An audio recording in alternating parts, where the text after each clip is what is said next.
முதலமைச்சர் செல்வி ஜெயலலிதா ஆணைப்படி தமிழகம் முழுவதும் அஇஅதிமுக அரசின் சாதனைகளை விளக்கும் பொதுக்கூட்டங்கள் நடைபெற்று வருகின்றன. பொதுமக்களிடம் கழக அரசின் சாதனை விளக்க பிரசுரங்களும் வழங்கப்பட்டு வருகின்றன. முதலமைச்சர் செல்வி ஜெயலலிதா தலைமையிலான அஇஅதிமுக அரசின் சாதனைகளை விளக்கி கடலூர் மாவட்டம் தொரப்பாடி பேரூராட்சியில் பொதுக்கூட்டம் நடைபெற்றது. அமைச்சர் திரு MC சம்பத், நாடாளுமன்ற உறுப்பினர் திரு அருண்மொழி தேவன் மற்றும் திரளான கழக நிர்வாகிகள் பங்கேற்றனர். இக்கூட்டத்தில் திமுக உள்ளிட்ட பல்வேறு கட்சிகளிலிருந்து விலகி 25 பேர் அஇஅதிமுகவில் இணைந்தனர். நீலகிரி மாவட்டம் உதகமண்டலம் அருகே உள்ள நஞ்சநாடு உள்ளிட்ட பல்வேறு கிராம பகுதிகளில் கழக அரசின் சாதனை விளக்க பிரசுரங்கள் வழங்கப்பட்டன.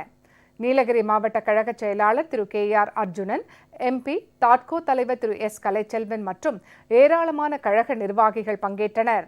வேலூர் கிழக்கு மாவட்ட கழகம் சார்பில் வாலாஜாபேட்டையில் நடைபெற்ற சாதனை விளக்க பிரசுரங்கள் வழங்கும் நிகழ்ச்சியில் கழக நிர்வாகிகள், சட்டமன்ற உறுப்பினர்கள் உள்ளிட்டோர் பங்கேற்றனர்.